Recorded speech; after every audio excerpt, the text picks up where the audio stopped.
विश्वास करना, प्रभु से आत्मीयता स्वीकार करना। रचयिता ने जो भाव शक्ति दी है उसके उपयोग से उनके लिए उपयोगी सिद्ध हो सकते हैं। भाषित होने वाले मैं और प्रकाशित होने वाले जगत का कोई प्रकाशक। भगवान को कोई मन बुद्धि इंद्रियों द्वारा देख नहीं सकते, उनको मान सकते। नारायण नारायण नारायण। वाह, बहुत अच्छा।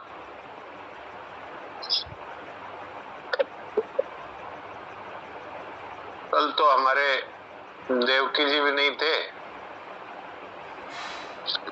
तो संतोष भाई ने कुछ सुनाया, उसी का सार भी प्रांजल ने बताया।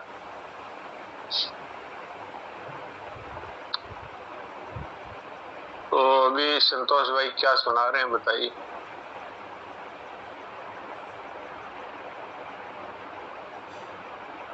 बोलिए।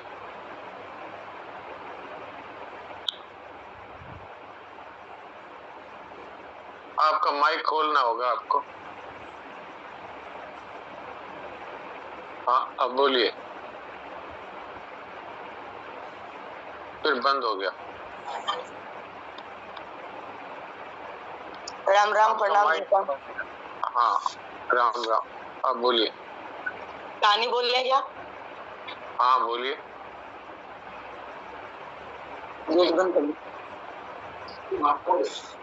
एक शहर में 4 साधु आए। एक साधु शहर के चौराहे में जाकर बैठ गया, एक घंटा घर में जाकर बैठ गया, और एक कचहरी में जाकर बैठ गया, और एक शमशान में जाकर बैठ गया। चौराहे में बैठे साधु से लोगों ने पूछा कि बाबा जी आप यहाँ आकर क्यों बैठे हो? क्या और कोई बढ़िया जगह नहीं मिली? साधु ने कहा यहाँ चारों दिशाओं से लोग आते हैं और चारों दिशाओं में जाते हैं। किसी आदमी को रोको तो वह कहता है कि रुकने का समय नहीं है, जरूरी काम पर जाना है। अब ये पता ही नहीं लगता कि जरूरी काम किस दिशा में है। सांसारिक कामों में भागते भागते जीवन बीत जाता है, हाथ कुछ लगता नहीं, न तो सांसारिक काम पूरे होते हैं और न भगवान का भजन ही होता है। इसलिए हमें यह जगह बैठने के लिए बढ़िया दिखती है, जिससे सावधानी बनी रहे। घंटा घर में बैठे साधु से लोगों ने पूछा कि बाबा जी यहाँ क्यों बैठे हो? साधु ने कहा घड़ी की सुइयां दिन भर घूमती है, पर 12 बजते ही हाथ जोड़ देती है कि बस हमारे पास इतना ही समय है, अधिक कहाँ से लाएं? घंटा बजता है तो वह बताता है कि तुम्हारी उम्र में से 1 घंटा कम हो गया। जीवन का समय सीमित ही है, प्रति क्षण आयु नष्ट हो रही है और मौत नजदीक आ रही है। अतः सावधान होकर अपना समय भगवान के भजन में और दूसरों की सेवा में लगाना चाहिए। इसलिए साधु के बैठने की यह जगह हमें बढ़िया दिखती है, जिससे सावधानी बनी रहे। कचहरी में बैठे साधु से लोगों ने पूछा कि बाबा जी आप यहाँ क्यों बैठे हो? साधु ने कहा यहाँ दिन भर अपराधी आते हैं और पुलिस उनको डंडे मारती है। मनुष्य पाप तो अपनी मर्जी से करता है, पर दंड दूसरे की मर्जी से भोगना पड़ता है। अगर वह पाप करे ही नहीं तो फिर दंड क्यों भोगना पड़े? इसलिए साधु के बैठने की यह जगह बढ़िया दिखती है, जिससे सावधानी बनी रहे।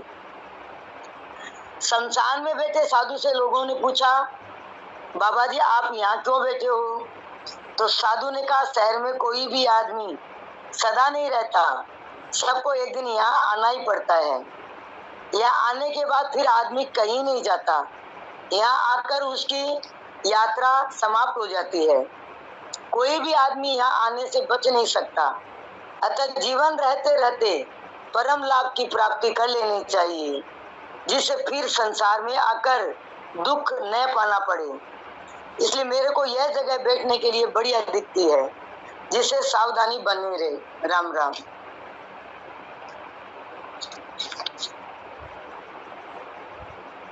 राम राम राम राम राम राम। तो अब देवकी जी से बात करते हैं। हाँ देवकी जी, आपका माइक खोलिए। नारायण नारायण नारायण नारायण नारायण। कल कहाँ अदृश्य हो गए थे आप? अभी क्या हुआ कि हमारे साधु साहब का देहांत हो गया था। अच्छा। रानीगढ़ गया था, 4:30 बज गए थे वहाँ पर वहाँ पे वो आए रवाना हुए तो वहाँ ज्यादा टाइम हो गया। अच्छा, इसलिए यहाँ लेट पहुंचा मैं। ऐसा हो। हाँ, तो कुछ सुना दीजिए और आगे जो बात है। बात चल रही थी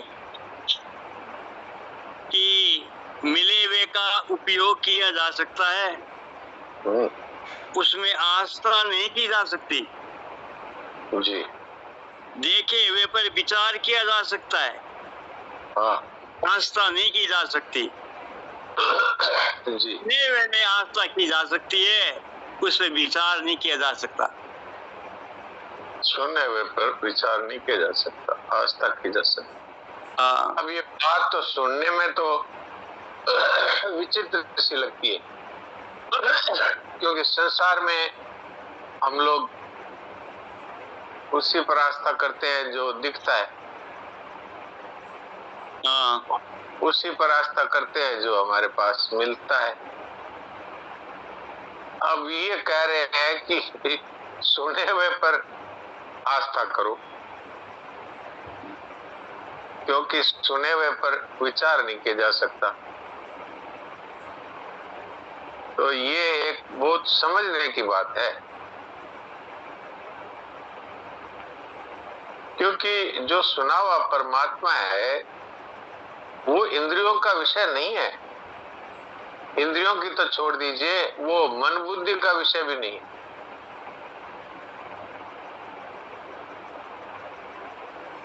तो इसलिए आप विचार किससे करेंगे? बुद्धि से करेंगे। और बुद्धि बुद्धि तो जड़ है, यहाँ की है, प्रकृति का ही एक भाग है, सूक्ष्म शरीर ही है।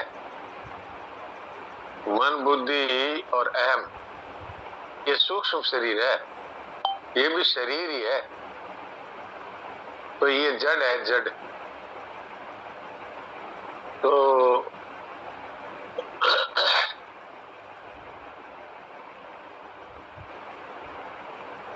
जड़ है, वो चेतन के ऊपर कैसे विचार कर सकता है? फिर दूसरी बात और भी शरणाजी जी महाराज कहते हैं कि जो उत्पन्न हुई वस्तु है वो अनुत्पन्न तत्व का विचार नहीं कर सकती, क्योंकि वो तो कारण है और ये कार्य है। आपको समझने की दृष्टि से बताता हूं कारण और कार्य क्या है। कारण है जो चीज ओरिजिनल है, वास्तविक है, वो है कारण। और कार्य वो है जो निर्मित है। जैसे लोहा है वो कारण है, और उसके द्वारा बने हुए जो अस्त्र शस्त्र है वो सब है कार्य। तो ये तो कारण और कार्य दोनों ही जड़ है, लेकिन परमात्मा है वो चेतन है, अनुत्पन्न है। तो उनको बुद्धि के द्वारा नहीं जाना जा सकता। मैंने कई बार ये उदाहरण दिया है, महाराज जी दिया करते थे कि हम अपने कारण को नहीं जान सकते, शरीर के कारण को भी नहीं जान सकते। शरीर का कारण कौन है? माता पिता। उनको भी हम जान नहीं सकते। कोई बता सकता है कि ये मेरी माता थी, जन्मते टाइम मैंने देखा था। कोई बता सकता है ये मेरे पिता है, मैंने जन्म के समय देखा था। कोई नहीं बता सकता। माँ का तो फिर भी चलो, वो बच्चा बाहर आता है शरीर से, लेकिन पिता के समय तो वो था ही नहीं। तो जब संसार में जो शरीर जैसी वस्तु है, जो कि जड़ है, उसके भी कारण को हम जान नहीं सकते, सुन करके मानना ही पड़ता है। ऐसे परमात्मा है, वो तो संपूर्ण ब्रह्मांड के उत्पत्ति, पालन और संहार करता है। उनको ये मन, बुद्धि, इंद्रियां कैसे जान सकती है? और ये मैं शरीर हूं ऐसा मानने वाला एक जीव है, वो कैसे जान सकता है? हाँ, मान सकता है कि ऐसे परमात्मा हैं, ये मान सकता है। और मानने के बाद में वो जनाने की जिम्मेवारी भगवान की है। तो ये एक बात है जो हमारे समझने की है और स्वीकार करने की है। बहुत से लोग हैं जो भगवान के विषय में भी प्रमाण मांगते हैं। प्रमाण बताओ।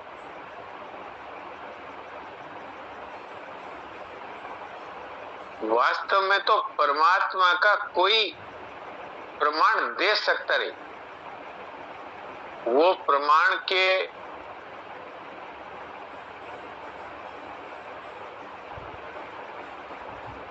द्वारा नहीं जाने जा सकते। वो तो श्रद्धा से, आस्था से उनको स्वीकार किया जा सकता है। ये बात सबको स्पष्ट हो गई होगी। इसमें यदि किसी का कोई समझ में नहीं आया हो या कोई प्रश्न हो तो वो बोल सकते हैं।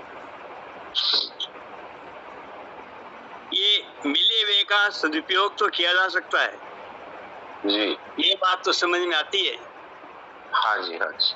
क्या, क्योंकि प्राय क्या करते हैं, उसमें आस्था कर लेते हैं, गलती हो जाती है कि हमारे काम आएगा, बुढ़ापे में काम आएगा, उसको सत्य मान लेते हैं, ये बुरी। उसका उपयोग नहीं करके उसको सत्य मान लिया, हाँ जी, ये गलती हो जाती है। ऐसे ही देखे हुए का है, उस पर विचार किया जा सकता है। विचार करने से पता चल जाता है सब ये नाश में जा रहा है। लेकिन ये जो सुने हुए में जो आस्था है ना, संतों से सुना है, अच्छी अच्छी पुस्तकों से पढ़ा है, रामायण, गीता, महाभारत से है, लेकिन उसमें क्या है, वो आस्था है, वो सजीव नहीं हो रही है। अच्छा, तो उसका भी कारण बताते हैं। ये संतोष भाई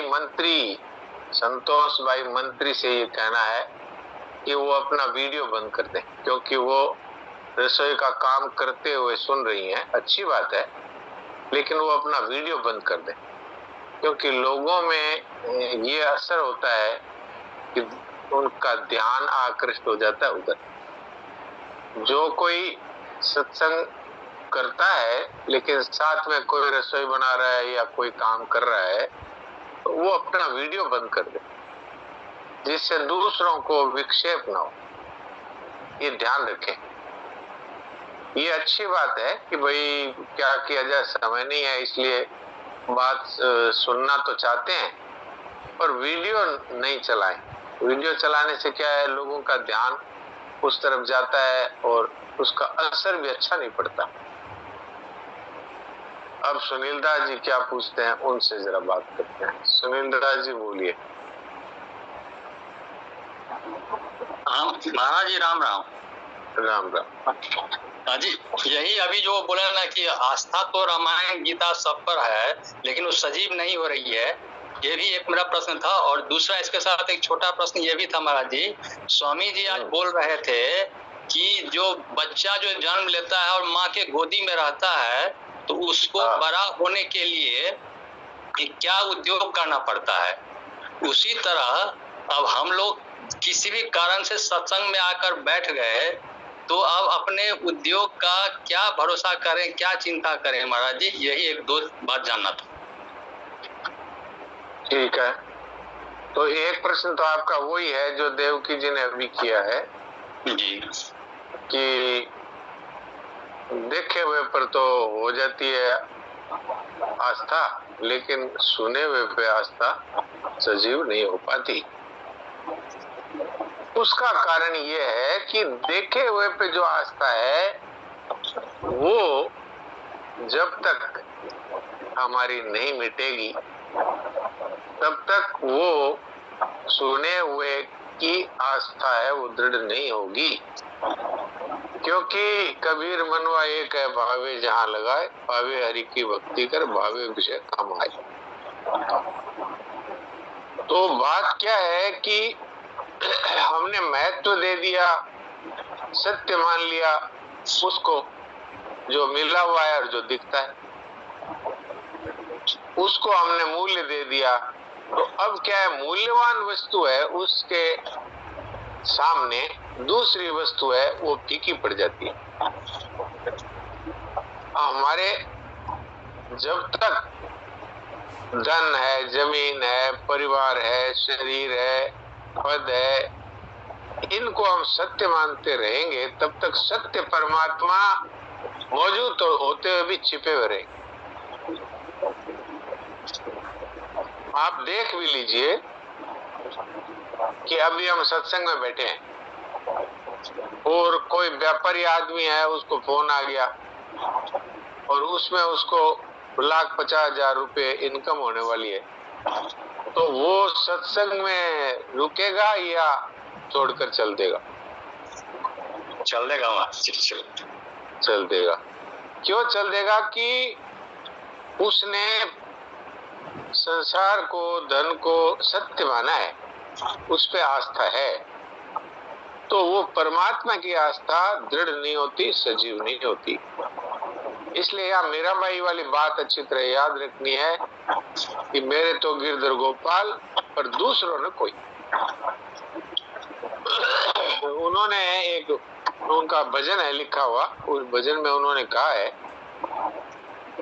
राणो जी रूठे तो मारो काई लेसी काई करसी, राणो जी रूठे तो अपनो देश रखासी, हरि रूठ्या कठे जसाए माय, राणो जी रूठे तो मारो काई करसी। अगर जे राणा जी रूठ जाएंगे तो हमें अपने देश से निकाल देंगे, जाओ हमारे देश में मत रहो, तो दूसरे देश में जाके रह जाएंगे। और ये मीराबाई ने तो किया भी, वो वृंदावन चली गई और बाद में द्वारका चली गई।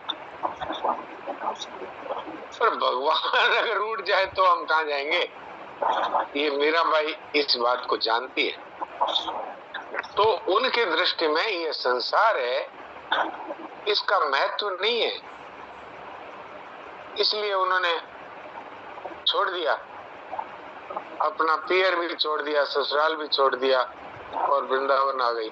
और वृंदावन से भी फिर द्वारका चली गई और द्वारका में भी जाके भगवान के विग्रह में समा गई, वापस नहीं आई वहां से।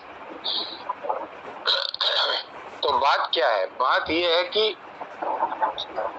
उनकी दृढ़ आस्था है कि परमात्मा ही सत्य है, बाकी ये जितना है ये दिखता है पर असत्य है, असत है, इसमें इसका अभाव है। ये जिस दिन हमारे दृढ़ हो जाएगा उस दिन ये आस्था सजीव हो जाएगी। एक तो ये बात आ गई। दूसरी बात, जैसे सुनील दास जी ने पूछी कि भाई महाराज जी ने कहा कि जैसे बच्चा माँ की गोद में पड़ा पड़ा ही बड़ा हो जाता है, ऐसे हम भी सत्संग में आ गए, अब सत्संग में पड़े पड़े ही हमारा उद्धार हो जाएगा। बात तो ठीक है, लेकिन हमें भी उस बच्चे की तरह माँ के ऊपर निर्भर हो जाना पड़ेगा।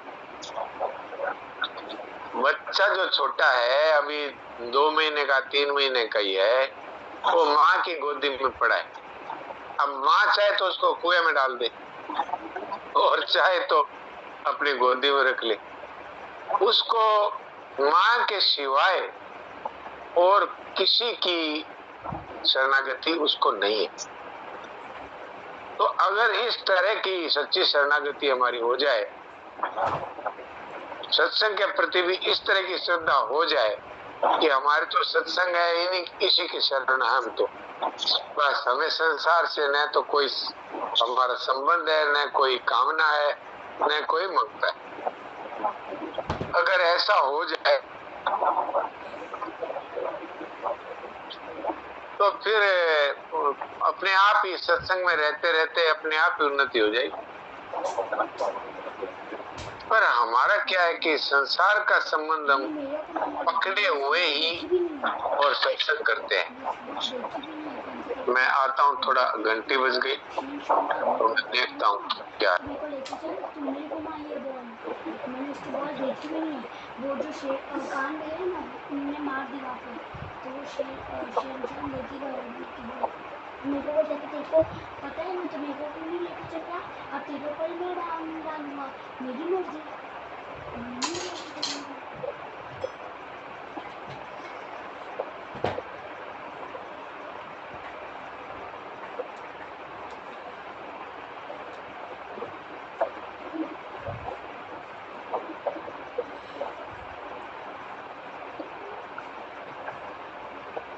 तो ये बात है।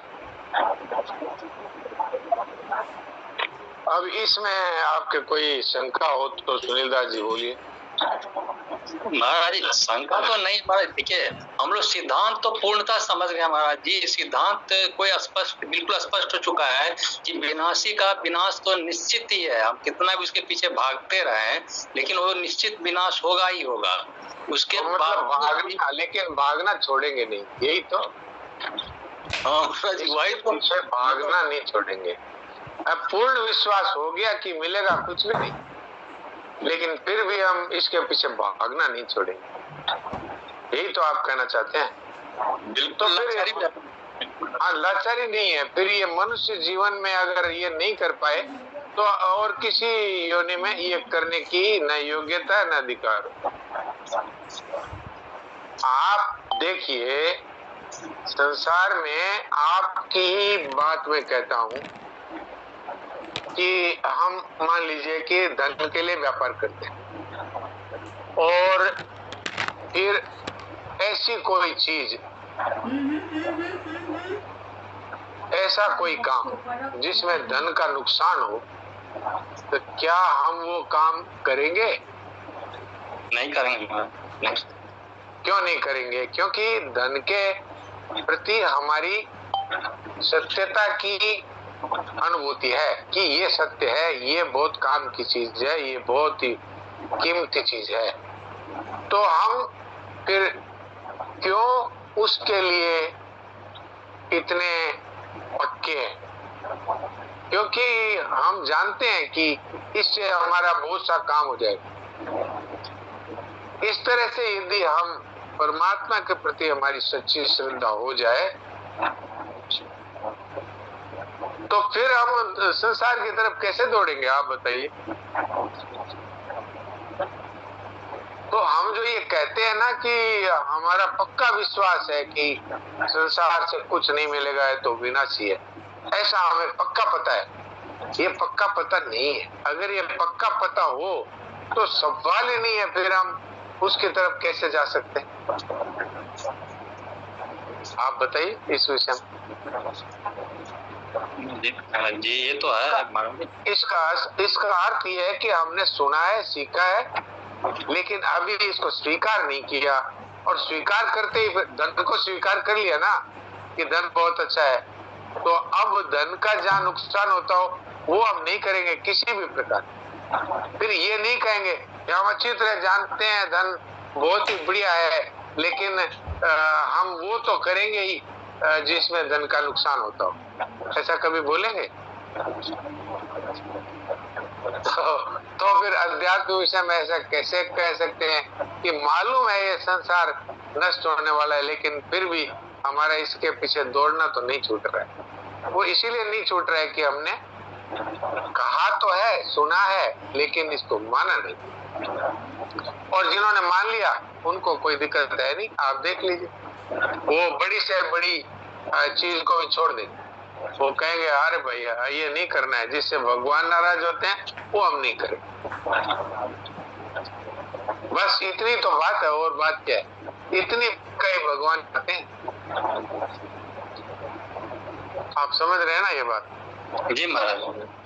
तो अब इस पे थोड़ा पक्का हो जाना है कि भाई अब हम वो नहीं करेंगे जिससे भगवान नाराज होते हो। क्यों?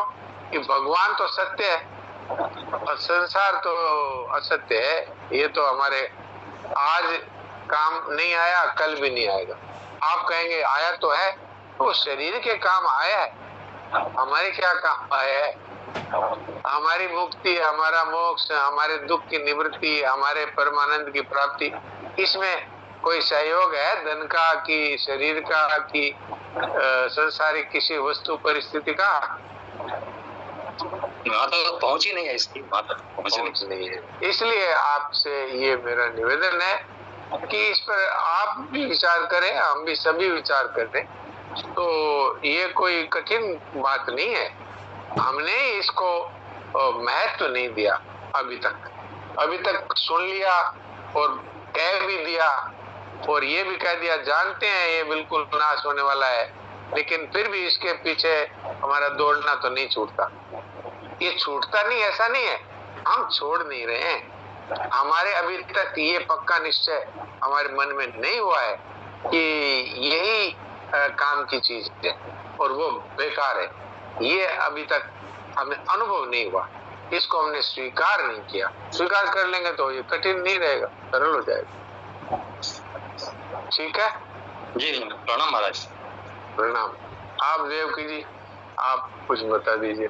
ये जो मिला हुआ है जी, इसका सदुपयोग करते ही तो कर्म योग सिद्ध हो जाएगा। अवश्य अवश्य। और देखिए ऊपर विचार अगर ढंग से कर ले और उसके अनुसार पालन कर ले तो ज्ञान योग सिद्ध हो जाएगा। बिल्कुल, ये तो साफ है कि पूरा का पूरा संसार हमारे सामने ही नष्ट होता जा रहा है। तो इस पे जो विश्वास करेगा वो तो धोखा ही खाएगा ना। तो फिर सदा रहने वाला कौन है? तो सदा रहने वाला परमात्मा है और उनका अंश ही आत्मा है। ये सदा रहने वाला है तो तत्व ज्ञान हो जाएगा। तत्व ज्ञान का अर्थ यह है कि मैं स्वयं परमात्मा का चेतन अंश हूँ। शरीर से मेरा दूर दूर तक कोई संबंध नहीं और शरीर से संबंध रखने वालों से भी मेरा कोई संबंध नहीं। हाँ, सेवा करनी है शरीर के द्वारा, मन के द्वारा, बुद्धि के द्वारा, जो धन अपने पास है उसके द्वारा, योग्यता है उसके द्वारा, पद है उसके द्वारा सेवा करनी है। क्योंकि सेवा के लिए शरीर मिला है, सेवा के लिए पद मिला है, सेवा के लिए मिला है, सेवा के लिए परिवार मिला है। सेवा करने की मनाही नहीं है, पर इसको मेरा मानना और फिर इसकी